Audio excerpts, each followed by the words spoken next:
हाँ बापट। सर, अमजद खान नाम का अपराधी जो परोल पर बाहर आया था, जब से बाहर आया यहाँ पर हाजिरी देने नहीं आ रहा। क्या? कितने दिन से गायब है अमजद? सर, 15 दिन पहले वो परोल पर बाहर आया था। उस बीच उसकी बीवी का जन्मदिन था और पिछले 15 दिन से ही वो गायब है। फाइल लेके आओ उसकी। Yes sir.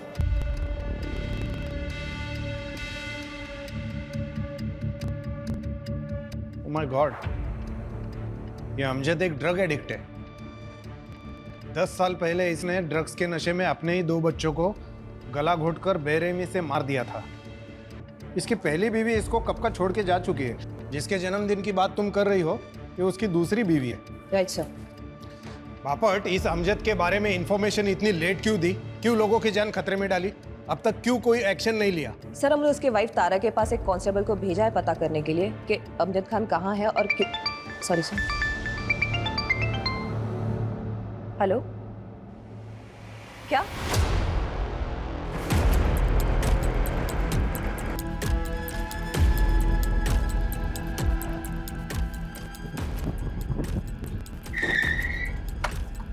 यहाँ पे दरवाजा तोड़ा।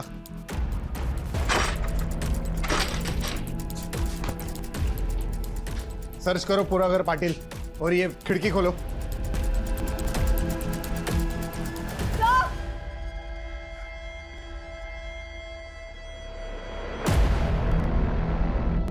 बापट, बॉडी नीचे उतारो। सर। बापट, बॉडी डिकम्पोज हो रही है, मतलब मौत होके 2-3 दिन हो चुके हैं। Right sir.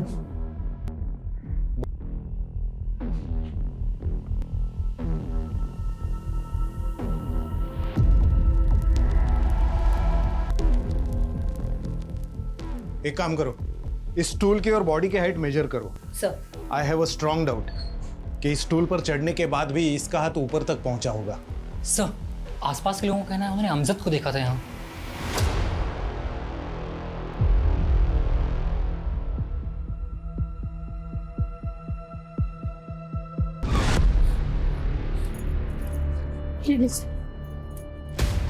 तारा, रुकिए। तारा, रुकिए। कौन है आप? मैं इसकी बहन हूँ। तारा, उठना। तारा, उठ।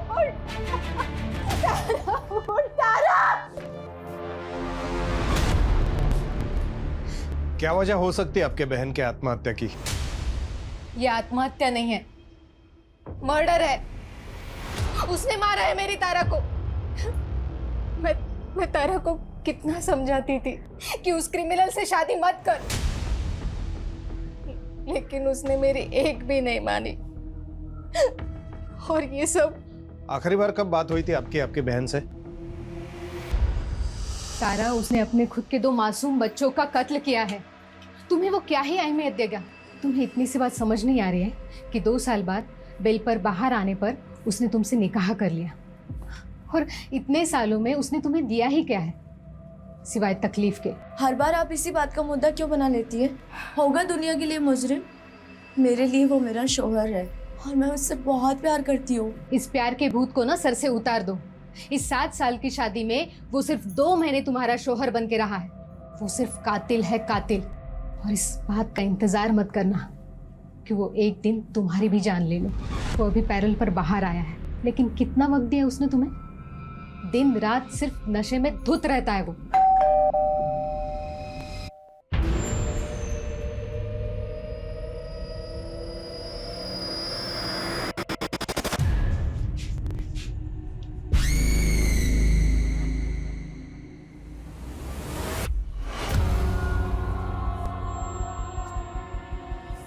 उस दिन भी नशे में धुत था वो।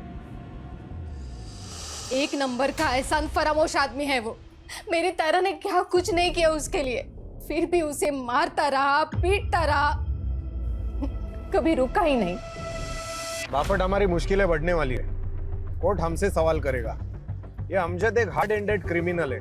हो सकता है ये तारा के मर्डर के पीछे भी वही हो। इस अमजद को किसी भी हाल में पकड़ना होगा, इससे पहले कि वो और क्राइम करे। एक काम करो, इन 10 सालों में उसने क्या किया, कहाँ गया, किससे मिला, सब पता कर। अम्मी, अब्बू, जल्दी आइए ना। अरे आ रहे हैं भाई।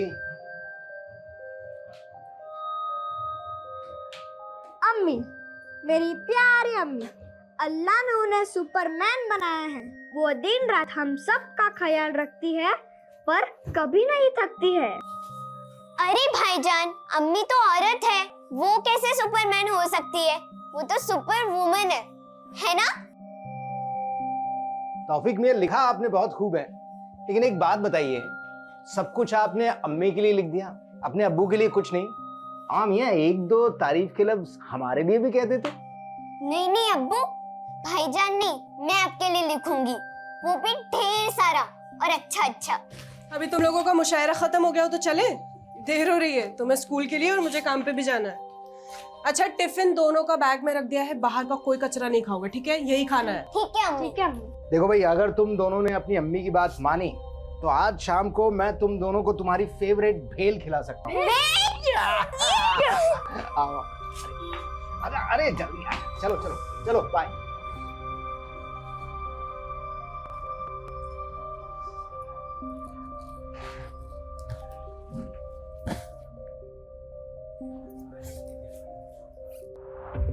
सर, ये तारा की पोस्टमार्टम रिपोर्ट।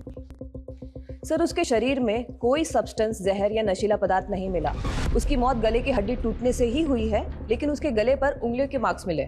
और स्टूल की हाइट? सर, स्टूल की हाइट और तारा की हाइट के अकॉर्डिंग फांसी का फंदा लगाकर लटकना नामुमकिन तो नहीं, लेकिन मुश्किल जरूर रहा होगा। मतलब पॉसिबल है तारा को पहले गला दबाकर मार दिया गया, फिर उसे फांसी पर लटकाकर सुसाइड दिखाने का नाटक किया गया।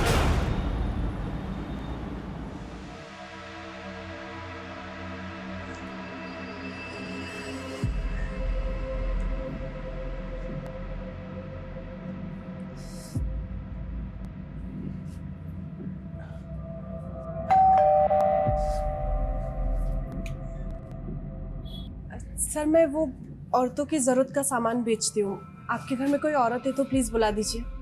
हाँ है, मेरी बीवी है ना, सुनीता। अगे सुनीता, बाहर है। शायद वो बाथरूम में होगी। अरे आप बाहर क्यों खड़ी है? अंदर आइए, अंदर आके उसे आराम से समझा दी। आइए आइए आइए।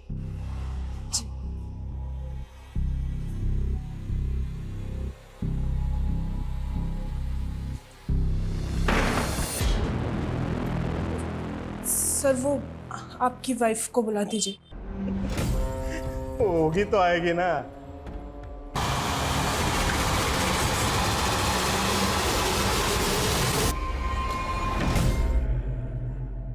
ले चाय पी। पुलिस को कॉल करें, 1 मिनट में साले की अकल ठिकाने आ जाएगी। नहीं नहीं, इससे बात घर तक चली जाएगी, सबा को पता चल जाएगा। अच्छा ये ना उन्हें पता चल जाए कि उनकी बीवी किन हालातों में काम करती है। कम से कम काम तो ढूंढेंगे जल्द से जल्द। काम तो वो ढूंढ ही रहे हैं, लेकिन उन्हें ये बात पता चलेगी ना तो मुझे भी घर बैठा देंगे। बच्चों की पढ़ाई, घर का खर्चा, ये सब कैसे चलेगा? मेरे बच्चों को अच्छे से अच्छी पढ़ाई मिले ताकि वो आगे जाके कुछ बन जाए। इसके लिए मुझे जो बर्दाश्त करना पड़ेगा ना, मैं कर लूंगी।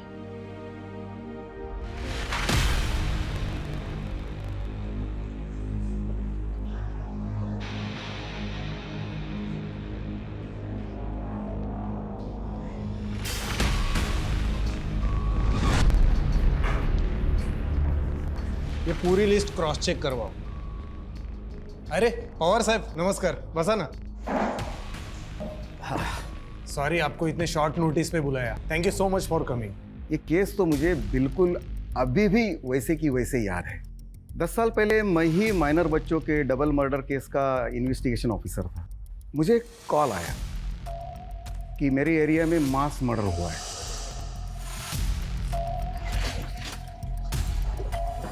साहेब बघा, आगा रहे।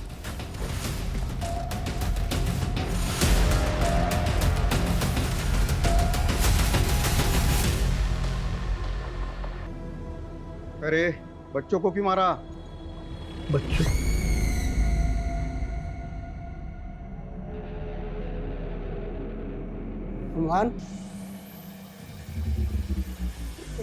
अपने ही बच्चों को मारकर उनका मर्डर करके इनोसेंट बनने का नाटक कर रहा है? मैंने ये क्या किया?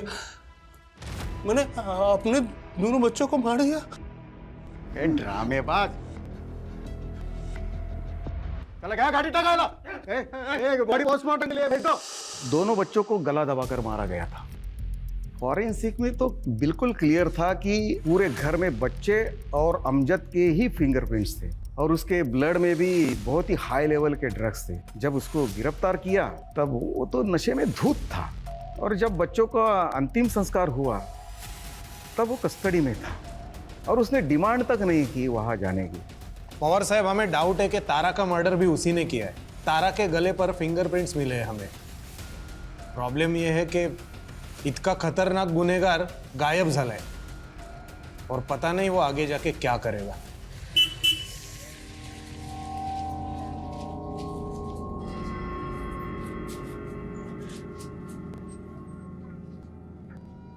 अरे कहाँ थी? कब से फोन कर रहा हूँ, फोन ही नहीं उठा रही हो यार।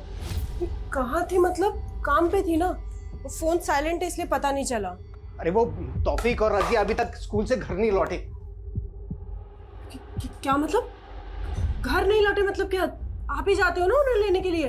अरे वो मैं थोड़ा सा लेट हो गया था, वहां गया तो गार्ड ने बोला कि बच्चे तो घर के लिए निकल गए स्कूल से। अरे ऐसे कैसे निकल गए? और वो वॉचमैन क्या कर रहा था? इतने छोटे बच्चे को अकेले कैसे जाने दिया उसने? अरे मैं कैसे बता सकता हूँ यार, मुझसे क्यों पूछ रही हो ऐसे फालतू के सवाल? अरे क्योंकि आपकी जिम्मेदारी बनती थी। बच्चे, पता नहीं मेरे बच्चे कहाँ होंगे, किस हाल में होंगे। सब मेरे बच्चों को ढूंढना होगा। आसपास ही होंगे। अरे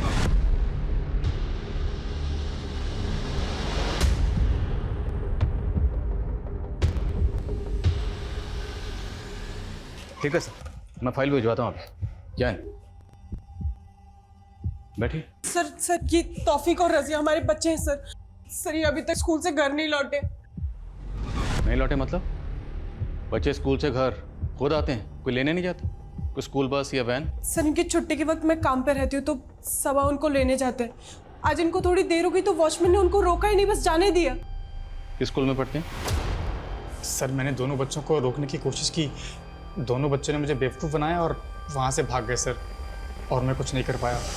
अंकल जाने दो ना, हम बड़े हो गए हैं, हम अपने घर खुद से जा सकते हैं।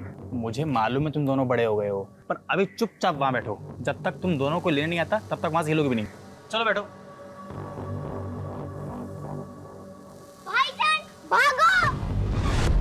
अरे बच्चों, अरे बच्चों! बच्चों ने तुझे बेवकूफ़ नहीं बनाया, तो हमें बेवकूफ़ बनाने की कोशिश कर रहा है। यकीन कीजिए, मेरा सच बोल रहा हूँ मैं। सीसीटीवी फुटेज देखेंगे ना, सब पता चल जाएगा सच बोल रहा है या झूठ बोल रहा है। सीसीटीवी कैमरा तो लगा है ना? सर कैमरा लगे तो हैं पर काफ़ी टाइम से खराब है वो। तो तुम लोग ना स्कूल के आसपास देखो, अगर कोई सीसीटीवी है तो उसकी फुटेज निकलवाओ सर। और तुम अगर बाद में पता चला ना कि कुछ झूठ बोला तो लंबा अंदर जाओगे। सर सच बोल रहा हूँ, यकीन कीजिए मेरा। सर हमें सर ये स्कूल के पास का सीसीटीवी फुटेज मिला है, इसमें बच्चे किसी आदमी से बात कर रहे हैं, लेकिन सर इसका चेहरा नहीं दिखाई दे रहा। अगर इसी आदमी ने बच्चों को गायब किया है तो मतलब ये पहले से जानता था कि बच्चे स्कूल से घर अकेले जाने वाले हैं। है कौन ये आदमी? साहब इसमें चेहरा तो दिखाई नहीं दे रहा है, ऐसे कैसे पहचानूं ये कौन है? एक दूंगा ना कान के नीचे, सब याद आ जाएगा। सर यकीन कीजिए, मैंने कुछ भी नहीं किया, मुझे कुछ भी नहीं मालूम सर।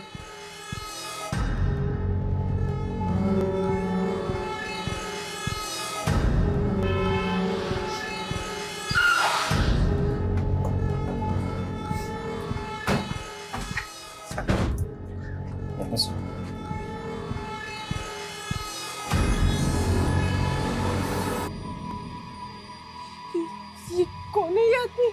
सब ये आदमी कौन है? ये कहाँ लेके जा रहे हैं मेरे बच्चों को? बेफिक्र रहिए, हम जल्द पता लगा लेंगे आदमी कौन है और आपके बच्चों को लेकर कहाँ गया। अरे सब कुछ अकेले करती हूँ मैं, आपका, बच्चों का, घर का, सबका। इतनी जिल्लत बर्दाश्त करके 4 पैसे कमा के लाती हूँ कि गुजारा हो सके हमारा।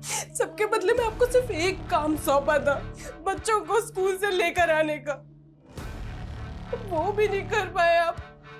इतना सा काम नहीं कर पाए आप। पता नहीं मेरे बच्चे कहाँ होंगे, कौन लेके गया होगा। हो गई गलती, कैसे ठीक करूं इस गलती को?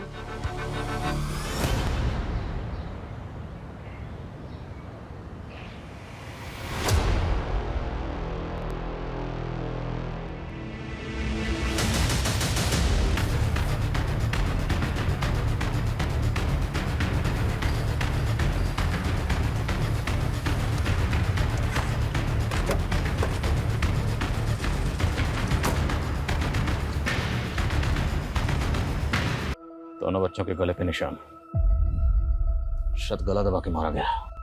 सर बॉडी की स्टिफनेस को देख के लग रहा है मर्डर 4-5 घंटे पहले हो चुका है। वहशी दरिंदा कौन है जो इन दोनों बच्चों को बहला फुसला कर अपने साथ ले गया, जान से मारा और मारने के बाद दोनों लाशें यहाँ फेंक, दोनों बॉडीज को पोस्टमार्टम के लिए भेजो। सर मैं नहीं जी पाऊंगी, मेरे बच्चों में मेरे बच्चे, मैं मर जाऊंगी, मैं मर जाऊंगी, मैं मर जाऊंगी। संभाल खुद। मेरे बच्चों के बिना मैं नहीं जी पाऊंगी, मेरे सारी गलती मेरी है। अगर किसी को मरना चाहिए तो मुझे मरना चाहिए, मुझे कोई हक नहीं है जीने का। मेरे बच्चों का ख्याल नहीं, मैं मर जाऊं, मेरे बच्चों का। नाज, नाज, नाज, नाज।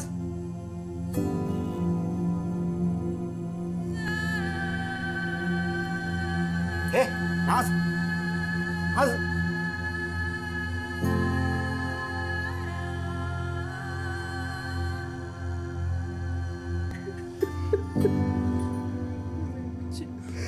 सबा मेरे बच्चे, मेरे बच्चे। वाघमारे, उन दोनों के कॉल डिटेल्स मुझे आज के आज मिल जाने चाहिए। सर, हाँ सर अमजद के बारे में पता चला है कि उसका सिर्फ एक ही दोस्त है, मलिक, जो 6 साल से उसके साथ जेल में था। दोनों एक ही बैरक में थे और वहीं पे दोनों की दोस्ती हुई।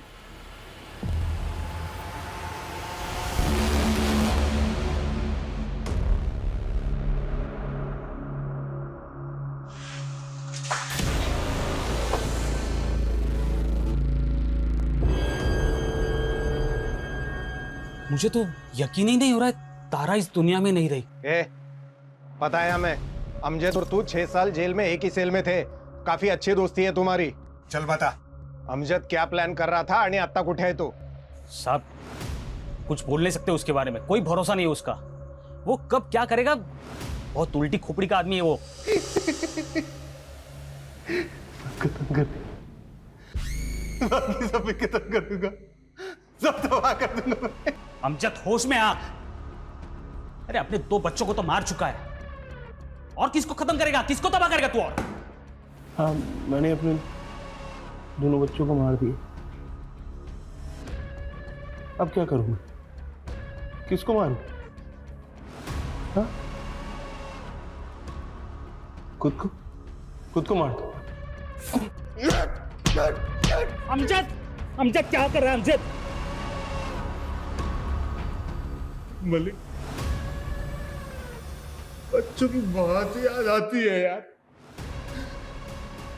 पता नहीं कब और कैसे इतना नशा कर लिया कि अपने बच्चों को ही मार दिया।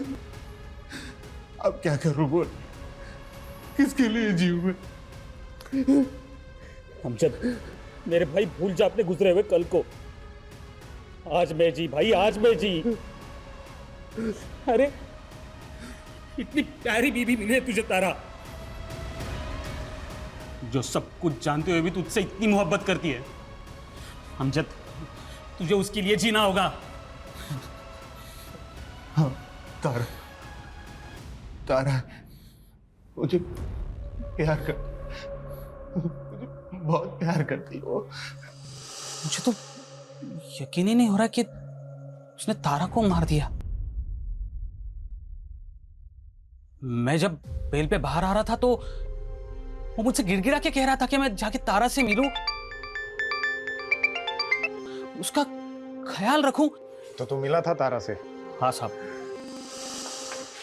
जी सलाम वालेकुम, मैं मलिक, अमजद का दोस्त। अरे वालेकुम अस्सलाम, जानती हूँ आपको, बहुत सुना है आपके बारे में अमजद से। आइए ना, अंदर आइए।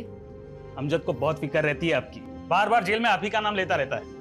मैं जब बेल पे बाहर आ रहा था तो उसने कम से कम 1000 बार बोला होगा मुझे कि मैं आपसे आके मिलूं, आपकी जरूरतों को समझ लूं। प्लीज।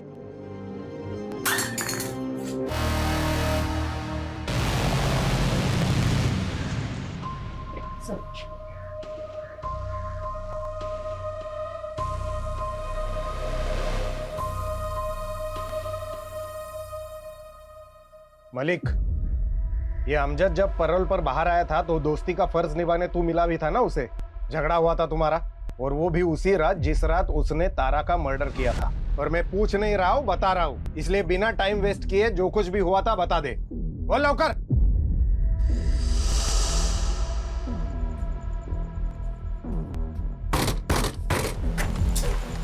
अमजद, तू यहाँ? साले कमीने, दोस्त बोलता है मेरे को, पीठ में छुरा भोंक दिया दोस्त के। क्या बोला था? मेरी तारा का ख्याल रखने। गद्दारी करती है। अरे चुप कर साले नशेड़ी, कुछ भी बकवास करता रहता है। क्या बोला उसको? तू मेरे को रूखा रूखा जवाब क्या को देती है? मेरे को पहला जैसा प्यार नहीं करती है। मेरे को हगालती क्या को? साले हमेशा ऐसे गुस्से में ही घूमेगा। अरे जरा शांत दिमाग से बैठकर सोच लिया कर कभी। 6 साल हो गए तुम लोगों के निकाह को। निकाह के बाद से तू जेल में है। क्यों वो तेरा इंतजार करेगी इतना? हो सकता है वो किसी और को चाहने लगी हो, किसी और से प्यार करने लगी। वो मेरे अलावा किसी से प्यार नहीं कर सकती, मुझे नहीं छोड़ सकती। और सुन ना, मैं उसे छोड़ने दूंगा, मैं सबको सीधा कर दूंगा। ये अमजद पैरोल पे बाहर आया ताकि तारा के साथ वक्त बिता सके, उसका जन्मदिन मना सके। लेकिन बाद में उसको पता चला कि तारा को अब उसमें कोई इंटरेस्ट नहीं है, शायद उसके लाइफ में कोई और आ गया है।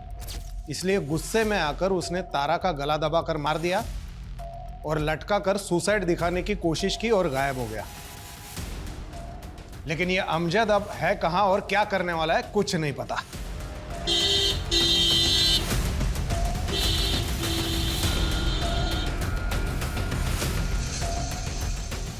आप ऐसे नहीं जा सकते। क्या लगा रखा है आपने? हैं? हाथ पे आप धर के बैठे हो, कुछ नहीं कर रहे हो आप। अरे जबकि आपको पता है वो आदमी कौन था जो बच्चों को लेकर गया, उनका मर्डर कर दिया, फिर भी कुछ नहीं कर रहे आप। देखिए 48 घंटे आपके पास, सिर्फ 48 घंटे। अगर बच्चों को इंसाफ नहीं मिला ना तो मैं वादा करता हूं आपसे कि जो भी होगा उसके जिम्मेदार आप होंगे। और ये आवाज सुन रहे हैं ना आप? और आवाज ये और ऊंची होती जाएगी, थमेगी नहीं, और फिर आप आंखें नहीं मूंद पाओगे। 48 घंटे। एक तो ये फवाद खान जैसे छुटभैया मोहल्ले के नेताओं ने और दिमाग खराब कर रखा है। अरे ये गली मोहल्ले के नेताओं की फिक्र नहीं है मुझे फिक्र है इस केस की। 2 मासूम बच्चों के मर्डर का केस है। चिंगारी को शोला बनने में वक्त नहीं लगेगा, ज्यादा वक्त नहीं है हमारे पास। स्कूल के आसपास एक एक आदमी से पता करो, किसी ने तो कुछ देखा होगा। सर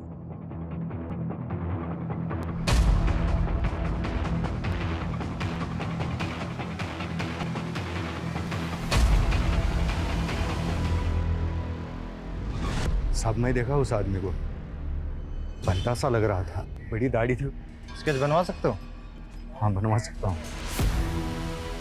सर अमजद को आखिरी बार कोल्हापुर बस स्टैंड पर देखा गया था। मुझे लगता है शहर छोड़कर भाग गया होगा।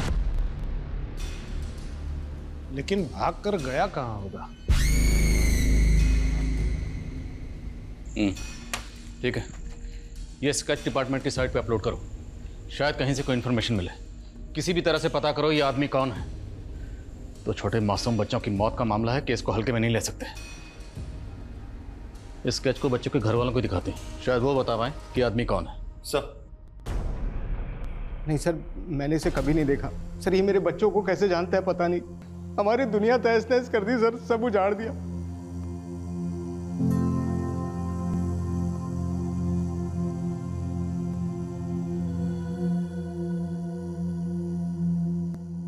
ये लो, ये स्केच मोहल्ले का इंसान के हाथ में होना चाहिए, है ना? सब कुछ अकल याद करा दो इसकी।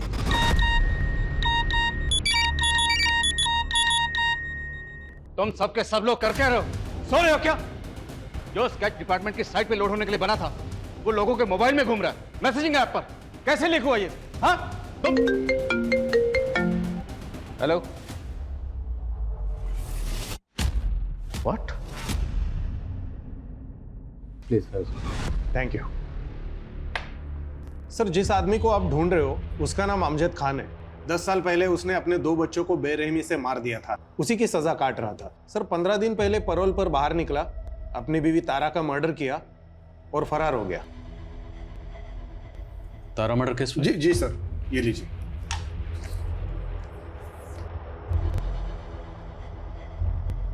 सर ये अमजद खान है और ये तारा उसकी दूसरी बीवी,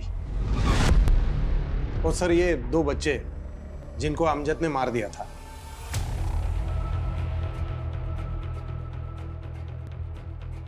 सर ये नुसरत है, अमजद की पहली बीवी।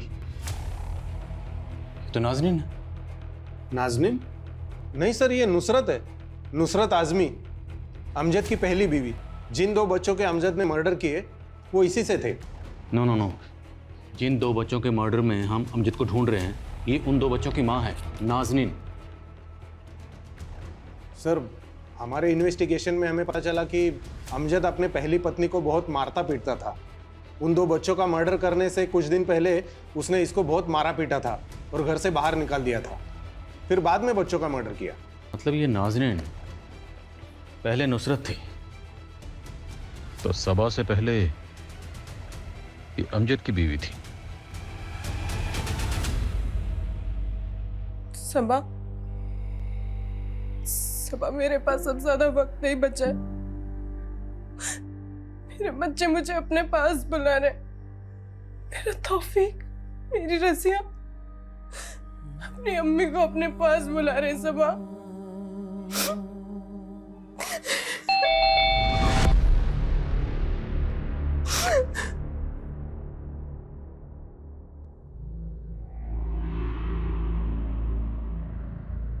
उस वीडियो में आपके बच्चों के साथ जाते हुए जो आदमी दिखाई दे रहा है, ये उस आदमी का स्केच है। आप पहचानती हैं इसे? सर ये तो अमजद है, इसने मेरे बच्चों का कत्ल किया है। सबा, सबा इसने फिर से मेरी गोद छूनी कर दी। ये शैतान मेरी जिंदगी से क्यों नहीं जाता? सबा क्यों नहीं जाता? अरे शर्म नहीं आई तुझे? अपनी औलाद को खा के तुझे शर्म नहीं आएगा? तुझे अगर फांसी भी हो जाएगी ना तो भी मुझे सुकून नहीं मिलेगा। इस दुनिया में नहीं, उस दुनिया में तेरे को सजा मिलेगी। प्लीज शांत हो जाइए। ए गाड़ी टाका।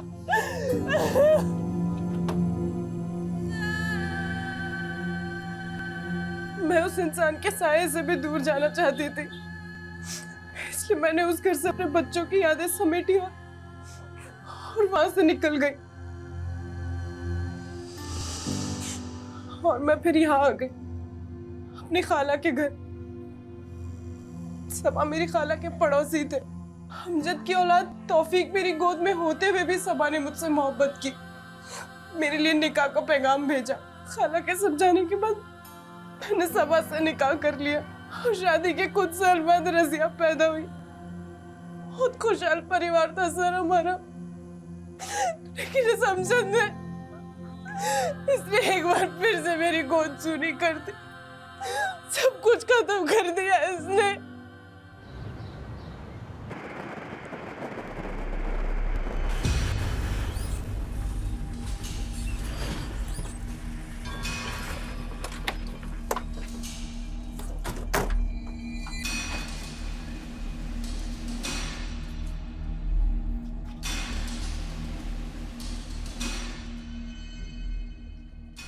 सुनिए। जी साहब। यह इस घर में अमजद रहता था, आप जानती हैं उसे?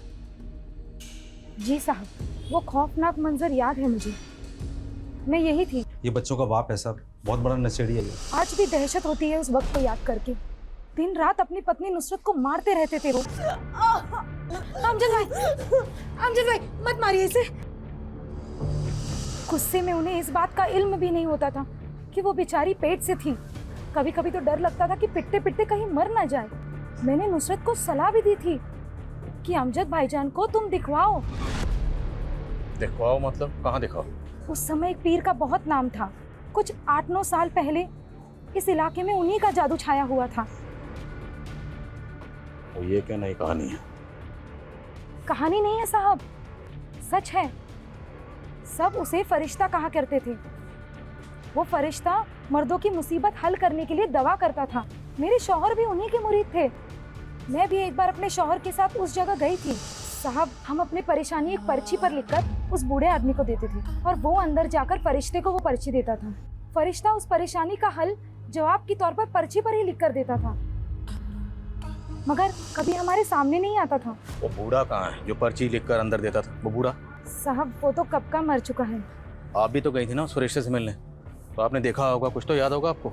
नहीं साहब, और आपके शौहर उनको लेकर गई थी ना आप वहाँ पे, उन्होंने देखा होगा, उनको कुछ याद होगा। नामुमकिन है साहब, और अगर मुमकिन है भी तो वो इस हालत में नहीं है कि आपको कुछ बता पाए। हैं कहाँ आपके शौहर? साहब दारू की लत लगी है उन्हें, 24 घंटे नशे में रहते हैं वो। नमस्कार। हेलो, कुछ पूछना है आपसे। 10 साल पहले आप जिस फरिश्ते के यहाँ जाते थे उसका नाम या शक्ल या कुछ भी याद है? मैं अकेला थोड़ी जाता था, सब लोग जाते थे। तुम भी तो जाते थे उधर। दिमाग खराब है तुम्हारा? आज़ादा पी लिया क्या? दिमाग भी मेरा ठीक है और याददाश्त भी ठीक है। मैंने बहुत देखा है वो फरिश्ते के वहाँ चक्कर काटते, बहुत देखा है तुम लोगों को मैंने। तुम लोग मतलब वर्दी वाले, पुलिस वाले? सब पुलिस वाले जाते थे उधर, देखा है।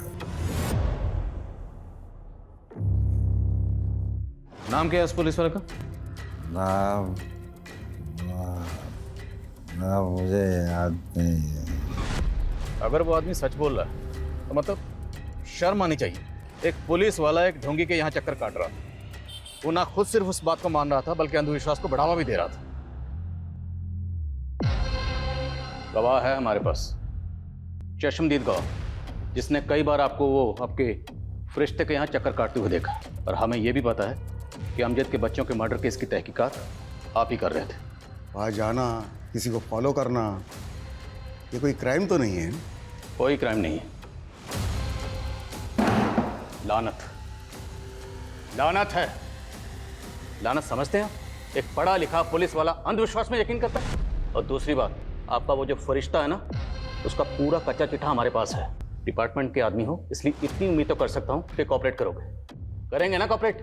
सुनिए, पहले पूरी बात सुनिए। अमजद के बच्चों की तहकीकात करते वक्त कहीं वो उस फरिश्ते की श्रद्धा तो आड़े में नहीं आ रही थी ना आपके? ये बघा तावड़े साहब, मैं एक जिम्मेदार और बेदाग ऑफिसर हूँ और मैंने वही रिपोर्ट किया जो मैंने क्राइम सीन पर देखा। और मेरी जगह पर और कोई भी ऑफिसर होता तो वो भी वही कंक्लूड करता। लेकिन असली कंक्लूजन अभी बाकी है और वो हम निकालेंगे।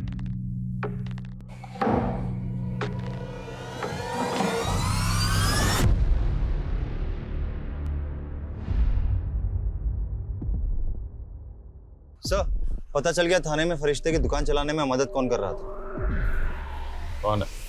सर, मेरे बच्चों का कत्ल हुआ है और अब मेरे साथ ही मुजरिमों जैसा बर्ताव कर रहे हैं। बहुत होगी तेरी नौटंकी, और अब सवाल हम पूछेंगे, तुम सिर्फ जवाब दोगी। वैसे एक बात बताओ, तुम्हें किस नाम से बुलाएं? नुसरत या नाज़नीन? अमजद की बीवी या सबा की बीवी? या फिर सब मर्दों के मर्ज की एक ही दवा, ये फरिश्ता? तो फरिश्ता नहीं, नागिन है जो अपने बच्चों को ढस गई। 10 साल पहले वो पीआई पवार तेरा क्लाइंट था ना? क्लाइंट नहीं, फॉलोवर। फॉलोअर नहीं, अंधविश्वासी। और पवार के अलावा तेरे कोल्हापुर में जितने क्लाइंट थे ना, सबकी लिस्ट है हमारे पास। उसकी भी, जिसकी मदद से तुम थाने में अपने कर्मकांड की दुकान चला रही थी। सबका पता चल गया। झूठ है सर, ये किसकी बात कर रहे हैं आप? मैं नहीं जानती किसी को।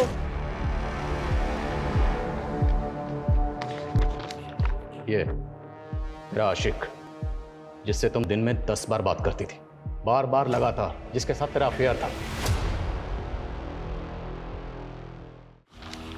ये तेरा आशिक फवाद, जिससे तुम दिन में 10 बार बात करती थी, बार बार लगातार, जिसके साथ तेरा अफेयर था। 10 साल पहले तुमने अपने और अमजद के बच्चों का कत्ल किया और पीआई पवार के साथ मिलकर अमजद को ही फंसा दिया। और फिर कुछ दिन पहले यहाँ आकर अमजद के बेटे तौफीक और सबा की बेटी रजिया का कत्ल किया और एक बार फिर से अमजद को फंसा दिया, क्योंकि तुम जानती थी अमजद जमानत पर बाहर आया है, उस पर पहले ही अपने बच्चों के मर्डर का केस चल रहा है। तो इस बार भी पुलिस का शक उसी पे जाएगा, जबकि मर्डर किया तुमने। बोल, क्यों खा गई बच्चों को? मैं अपनी ताकत बढ़ाना चाहती थी। 10 साल पहले मैंने ख्वाब देखा था कि अगर मैं अपने बच्चों की कुर्बानी दे दूंगी तो मेरी पावर बढ़ जाएगी, लेकिन मैं जेल नहीं जा सकती थी, तो मैंने अमजद का इस्तेमाल किया। तौफीक और रजिया, उनको भी पावर बढ़ाने के लिए मारा? मैं कोल्हापुर की तरह थाने में भी लोगों की मदद करना चाहती थी फरिश्ता बनकर, पर ये मैं अकेले नहीं कर सकती थी, मुझे किसी की ज़रूरत थी। फिर एक दिन मुझे फवाद मिला।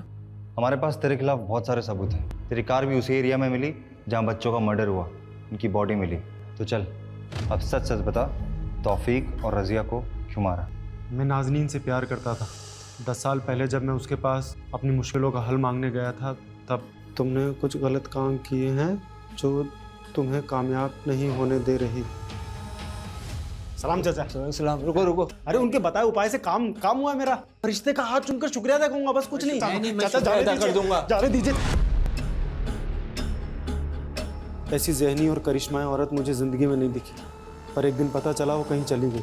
फिर कुछ समय बाद वो मुझे यहाँ थाने में मिली। मैं उसे खोना नहीं चाहता था, इसलिए मैंने उसे अपने प्यार के बारे में बताया और फिर हमारा अफेयर शुरू हो गया। फवाद, मैंने फिर से वो ख्वाब देखा है, बच्चों की कुर्बानी देनी होगी, उससे मेरी ताकत में इजाफा होगा। लेकिन उसके बाद हम निकाह कर लेंगे। मैं तुमसे और दूर नहीं रह सकता।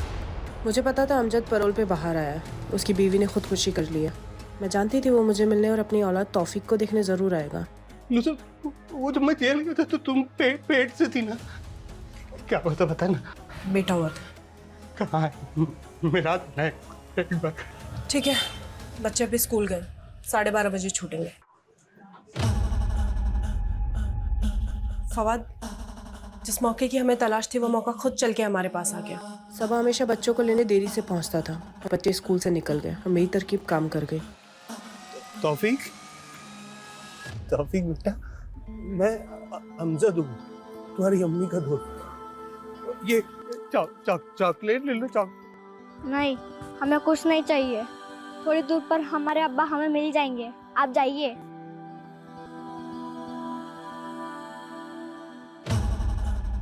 तुम लोग यहाँ कहाँ घूम रहे हो? तुम्हारी अम्मी तुम्हें कब से ढूंढ रही है, परेशान हो रही है। आओ मैं तुम्हें छोड़ देता हूँ, चलो।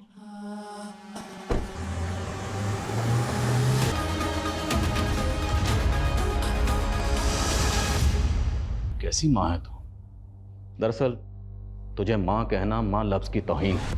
अपने ही 4 बच्चों को खा गई और जरा अफसोस नहीं, और फंसाया भी किसको? बच्चों के बाप को। तुझे जहन्नुम में भी जगह नहीं मिलेगी। हमें अमजद को जल्द से जल्द ढूंढना होगा।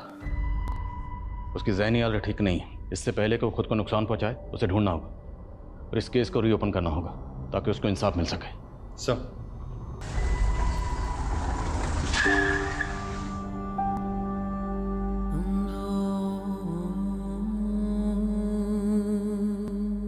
अमजद सच बोल रहा था। उसने गुस्से में तारा की गर्दन पकड़ी जरूर थी, पर उसने तारा को मारा नहीं था। तारा ने खुदकुशी की थी। एक अंधविश्वासी औरत ने अमजद जैसे बेगुनाह इंसान को एक बार नहीं बल्कि 2 बार झूठे जुर्म में फंसाने की कोशिश की।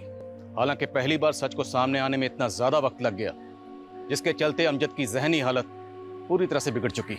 पर अब केस रीओपन हुआ और हम पूरी कोशिश करेंगे कि अमजद को इंसाफ मिले। इस स्पेशल सीरीज में हम ऐसी ही कई और हैरत अंगेज और दिल दहला देने वाली कहानियां लेकर आते रहेंगे जो कल्पना से भयानक सच और सबक दोनों हमारे सामने रखेंगे। जय हिंद।